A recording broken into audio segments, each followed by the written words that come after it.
నమస్కారం గురుగారు. శ్రీమాత్రే నమః. శ్రీ గురుభ్యో నమః. గురుగారు, కురుక్షేత్రం జరగటానికి శ్రీకృష్ణుడే కారణం అంటారా? నిజంగా చెప్పాలి అంటే యుద్ధాన్ని ఆపటానికి ప్రయత్నించిన వాళ్ళలో మొట్టమొదటి వాడు శ్రీకృష్ణుడు కదా. వెళ్ళి పాండవుల బలం ఇది, పాండవులు ఇలా ఉన్నారు, ఇలా మాట్లాడుతున్నారు, మీతో యుద్ధం చేయడానికి చేసే ఉద్దేశం వాళ్ళకి లేదు అని చెప్పి నివారించిందే మొట్టమొదటిగా శ్రీకృష్ణ పరమాత్మ. కృష్ణం వందే జగద్గురు అంటాం. ప్రపంచం మొత్తానికి జగద్గురు ఎవరు ఉన్నారు అంటే కృష్ణుడే, శ్రీకృష్ణ పరమాత్మ. ఆయన మాయ అనేది ఎవ్వరూ ఊహించజాలరు, ఎవరికి తెలిసి అర్థమయ్యేంత పరిస్థితి ఎవరికీ లేదు. భారతం మొత్తం కూడాను శ్రీకృష్ణ పరమాత్ముడి కనుసనలోనే జరిగింది మొత్తం కూడా. మహాభారతం మొత్తం కూడాను. ఈ మహాభారతంలో ఈ పాండవులు యుద్ధం చేయాలి, కౌరవులు నశింపజేయాలి, ఇదంతా కూడాను కేవలం భగవత్ సంకల్పం. ఓ మాట చెప్పాలి అంటే ఈ భగవంతుడు ఎవరు అంటే శ్రీకృష్ణుడే. అలా కారకుడైతే శ్రీకృష్ణుడే అవుతాడు. కానీ భగవత్ సంకల్పం అలా చేస్తూ కూడా దాన్ని జరగకుండా ఆపాలి. కొన్ని కోట్ల మంది ప్రాణ నష్టం జరిగింది భారత యుద్ధంలో. అవునా, కొన్ని కోట్ల మంది యుద్ధం. దాంట్లో ఇప్పటికీ కూడాను రామరావణ యుద్ధం, భారత యుద్ధం జరిగిన చోట్ల ఇప్పటికీ పంటలు పండడం లేదు. ఇప్పుడు మనకి చూడండి, ఈ ప్రయోగాలు మనం అంతకుముందు కూడా చెప్పుకున్నాం. ప్రయోగాలు చేసేటువంటి ప్రయోగాలు ఏవైతే అస్త్ర ప్రయోగం అంటారు కదా, ఇప్పుడు మన వాళ్ళు ఏం చేస్తుంటారు, రాకెట్ ప్రయోగాలు చేస్తున్నారు కదా. ఈ రాకెట్ ప్రయోగాలు భారతంలో రామరావణ యుద్ధంలో ఎప్పుడో జరిగినాయి. అవన్నీ కూడా అధర్వణ వేదంలో చెప్పబడ్డాయి. అట్లా ఏ బాణం, ఏ అస్త్రం ఏ విధంగా తయారు చేసుకోవాలి, ఏ దేవతా శక్తితో తయారు చేయాలి, దానివల్ల ఏది నిర్మూలన చేయవచ్చు అనేటువంటిది అధర్వణ వేదంలో అమ్మవారి గురించి, శక్తుల గురించి, ఆయుధాల గురించి చెప్పబడ్డాయి. అందుకని అబ్దుల్ కలాం గారు కూడాను 4 వేదాలలో అధర్వణ వేదాన్ని ప్రధానంగా తీసుకొని, దాంట్లో ఉండేటువంటి 4 వాల్యూమ్స్ ఉంటాయి బుక్స్, అవి మొత్తం తీసుకొని దాంట్లో కొన్ని మంత్రాలని క్రోడీకరించి సేకరించుకొని దాన్ని డీకోడ్ చేసే ఇప్పుడు చేసినటువంటి ప్రయోగాలు మొత్తం కూడా. అబ్దుల్ కలాం గారు ఎక్కువగా వేద పాఠశాలకి, చిన్న చిన్న స్కూల్ పిల్లల దగ్గరికి ఎందుకు వెళ్తారు ఆయన, పనిలేక కాదు, దీనికోసమే ఆయన వెళ్ళింది కూడా. 4 వాల్యూమ్స్ ఆయన ఇప్పుడు లైబ్రరీ ఉంది రామేశ్వరంలో వాళ్ళ ఇంట్లోనే, దాంట్లో ఆ బుక్స్ ఉంటాయి. అధర్వణ వేదం 4 బుక్స్ ఉన్నాయి మొత్తం. దాంట్లో ఆయన పెట్టిన అస్త్రాల పేర్లు కూడా చూడండి, పృథ్వీ, వాయు, జల్, ఆకాష్, అగ్ని, పంచభూతాల పేర్లే చెప్పారు. ఆయన మరి ముస్లిం కదా, ఇంకా ఏదో అల్లానో ఏదో పేర్లు పెట్టుకోవచ్చు కదా. ఎందుకు పెట్టారు? ఆయన మూలం తీసుకున్నది హిందూ ధర్మంలో, హిందూ శాస్త్రాల్లో, హిందూ వేదాల్లో కాబట్టి వీటికి సంబంధించినటువంటి పేర్లే పెట్టారు. ఆయన పేర్లు పెట్టినవి కూడా ఇవే ఉంటాయి. 5 పేర్లు ఇవే, మొత్తం పంచభూతాల పేర్లే పెట్టారు. అవి ఆ రాకెట్స్ ప్రమాణాలు అవి కూడా వాళ్ళ ఇంట్లో ఉన్నాయి రామేశ్వరంలో తప్పనిసరిగా. అధర్వణ వేదంలో ఎంత గొప్పగా చెప్పారు మన శస్త్రాల గురించి.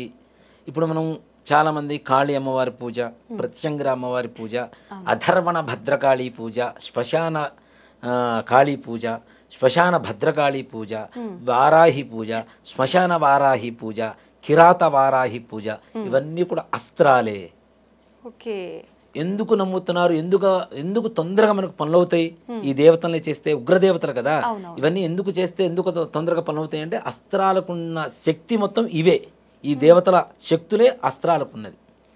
దాంట్లో ఏ రకమైనటువంటి ఈ మంత్రాలలో నుంచి డీకోడ్ చేస్తే వాటిల్లో వాడేటువంటి పదార్థాలు తెలుస్తాయి. మన హిందూ వేదాలు అంత గొప్పగా ఉండడానికి కారణం అదే. ఓ మాట చెప్పాలంటే ఆదిత్య హృదయం పారాయణ చేస్తాం మనం, అవునా? దాంట్లో బంగారం తయారు చేసే విధానం ఉంది. మొత్తం డీకోడ్ చేస్తే బంగారం తయారు చేసే విధానమే ఉంటుంది. ఈ ఆదిత్య హృదయం కూడా ఎప్పుడు పుట్టింది? జాంబవంతుడు శ్రీకృష్ణుడు కథ ఉంది కదా, 8 బారువుల బంగారం పెట్టేటువంటి ఒక మణిని, సమంతక మణిని ఒక మహారాజు గారికి ఇస్తే అది శ్రీకృష్ణుడు అడుగుతాడు. అడిగితే ఆయన ఇవ్వకపోతే ఆయన కూతుర్ని వివాహం చేసుకుంటాడు కదా. ఈ సమంతక మణి ఉంది కదా, ఈ సమంతక మణి ఎక్కడి నుంచి వచ్చిందంటే సూర్యుడి దగ్గర నుంచి వచ్చింది. సూర్యుడు ప్రసాదించినటువంటి మణి సమంతకమణి. ఈ సమంతకమణి సూర్యుడి దగ్గర నుంచి వచ్చింది కాబట్టి సూర్యుడి గురించి చేసినటువంటి స్తోత్రం ఏదైతే ఉందో ఆదిత్య హృదయం, ఈ బంగారాన్ని తయారు చేసేటువంటి విధానంతోనే ఆ మంత్రాలను మొత్తం తయారు చేసి ఒక ఆదిత్య హృదయం అని చెప్పి పెట్టారు. అందుకనే ఆదిత్య హృదయం పారాయణ చేసేటువంటి వాళ్ళ శరీరం స్వర్ణమయంగా వెలుగుతుంది అంటారు. తెల్లగా అవుతారు, దృఢంగా అవుతారు, స్ట్రాంగ్ బాడీ అవుతుంది, రోగాలు ఉండవు. ఇప్పుడు బంగారం తినేటువంటి వాళ్ళు తింటారు, తెలుసా మీకు ఆ సంగతి? బంగారం ఎలా తింటారు అనేటువంటిది ఒక ఇది ఉంది. ఆయుర్వేదంలో కొన్ని కొన్ని ఔషధాల్లో బంగారం వాడతారు, కరిగిచ్చి పోస్తారు, దాంట్లో బంగారాన్ని కరిగిచ్చి పోస్తారు. అలాగే మార్వాడీస్, నల్లగా ఉండే మార్వాడీస్ మనం ఎక్కడ చూడం, సాధ్యమైనంత వరకు 100లో ఒక 99% ఎక్కడా చూడం. ఎందుకు అంటే వాళ్ళు అన్నం తినేటప్పుడు ఏం చేస్తారు అంటే వేడి వేడి అన్నం పెడతారు కదా, బంగారు పల్చడి పేపర్ లాగా ఉంటుంది, ఆ పేపర్ని దాని మీద వేసేస్తారు, అన్నం మీద మొత్తం కరిగిపోతుంది, దాంట్లో మెల్ట్ అయిపోతుంది, దాన్ని అన్నం తింటారు వాళ్ళు. అంటే బంగారం తింటే మన శరీరం కూడా స్వర్ణమయం అవుతుంది. అంటే ఇంత గొప్ప శాస్త్రాలు ఉన్నదే మన అధర్వణ వేదం అనేది కదా. ఈ భగవత్ సంకల్పం ఏదైతే ఉందో అదే భారత యుద్ధానికి కారణమైంది. దాంట్లో ప్రధాన పాత్ర పోషించింది మాత్రం శ్రీకృష్ణ పరమాత్మ. వీళ్ళందరికంటే ఇంకా ప్రధానమైనటువంటి పాత్ర పోషించారు ఒక ఆయన. ఎవరికి? పాండవులకి జయం కలగడానికి. దేనికి? ఎవరు అంటే అదే ఆంజనేయ స్వామి వారు. ఆంజనేయ స్వామి వారిని శ్రీకృష్ణ పరమాత్మ చెప్పాడు, నువ్వు పాండవుల పక్షాన ఉండి వాళ్ళకి జయం కలిగించు. ఎక్కడున్నాడు మరి ఆంజనేయ స్వామి? ఆంజనేయ స్వామి త్రేతాయుగం, యుద్ధం జరిగిందేమో ద్వాపర యుగం. ఎట్లా ఉన్నాడు? జెండాపై కపిరాజు అని శ్లోకం ఉంది కదా, జెండా మీద ఆంజనేయ స్వామి ఉండి ఈ పాండవుల జెండాల మీద, రథం మీద ఉండేటువంటి జెండా మీద ఆయన వీళ్ళకంటే ముందు వెళ్ళి యుద్ధం చేసి వచ్చాడు. ఆయన ఎవరు చెప్పారు? ఆయనకి ఎవరు చెప్పారు అంటే సాక్షాత్ శ్రీకృష్ణ పరమాత్మే చెప్పాడు, వీళ్ళ పక్షాన ఉండి వీళ్ళకి జయించే కూర్చు అని. అందుకనే ఆ శ్లోకం వచ్చింది. జెండాపై కపిరాజు సినిమా పేరు కాదు, అది ఒక శ్లోకం ఉంది, అది జెండాపై కపిరాజు అని. ముందు కపివాజశ్రేణి అంటే కొన్ని లక్షల మంది, కోట్ల మంది యుద్ధానికి రెడీగా ఉన్నారట ఎదుటి వాళ్ళు. వాళ్ళందరినీ కూడా చీల్చి చెండాడింది ఎవరు అంటే జెండా మీద ఉన్నటువంటి ఆంజనేయ స్వామి వారు. మీరు ఇప్పుడు కూడా సినిమాలు చూడండి, వాటిలో అంటే వాళ్ళు పూర్తిగా తెలియంది తీయరు కదా.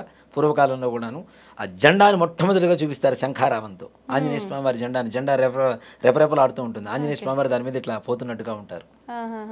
ఆంజనేయ స్వామి వారు పాండవుల యుద్ధంలో జయం కలగడానికి ప్రధాన పాత్ర పోషించడానికి కారకుడు, ప్రధానులు శ్రీకృష్ణ పరమాత్మ. కాబట్టి కురుక్షేత్ర యుద్ధం జరగాలనేటువంటిది శ్రీకృష్ణ పరమాత్మ సంకల్పం. తద్వారా ఎప్పుడైనా ఏ యుగంలో అయినా సరే ఆయన ఏం చెప్తాడు? ప్రతి యుగంలో నేను పుడతాను. దేనికి? దుష్టులు పెరిగినప్పుడు వాళ్ళని సంహరింపజేయడానికి నేను పుడతాను. దుష్ట సంహారమే కదా అక్కడ చేసింది, కౌరవ సంహారం అంతే కదా. దుర్యోధనుడిని సంహరించింది ఆయన.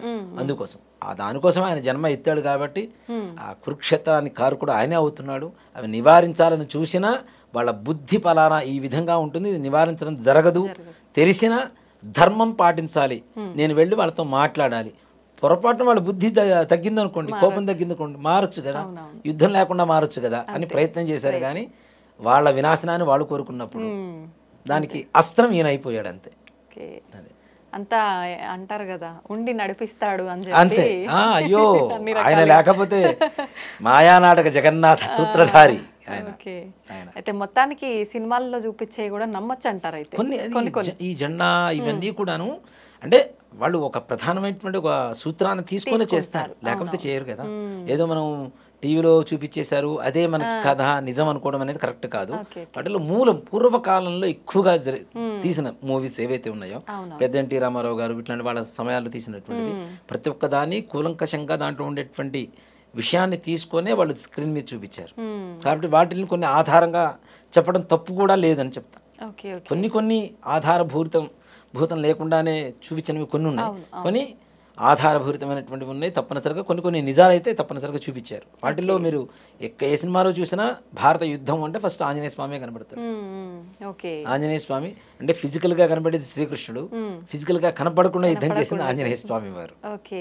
మొత్తానికి ప్రతి ఒక్క దాని వెనకాల ఏదో ఒక ఆంతర్యం అయితే ఉంది. తప్పనిసరిగా ఇప్పుడు జెండా మీద ఆంజనేయ స్వామి బొమ్మ వేశారంటే ఊరికి బొమ్మ వేయరు, ఆయన ముందుండి యుద్ధం చేస్తాడనే కదా దాని పరమార్థం. జనరల్ గా అనుకునేది ఏంటంటే ఆయన అతి బలవంతుడు కాబట్టి ధైర్యాన్ని ఇస్తాడు అనుకుంటారు. ఆయన ముందుండి యుద్ధం చేస్తాడు మనకంటే, ఆయన నమ్ముకుంటే చాలు. చక్కగా వివరించారు గురువు గారు. శ్రీమాత్రే నమః. శ్రీ గురుభ్యో నమః.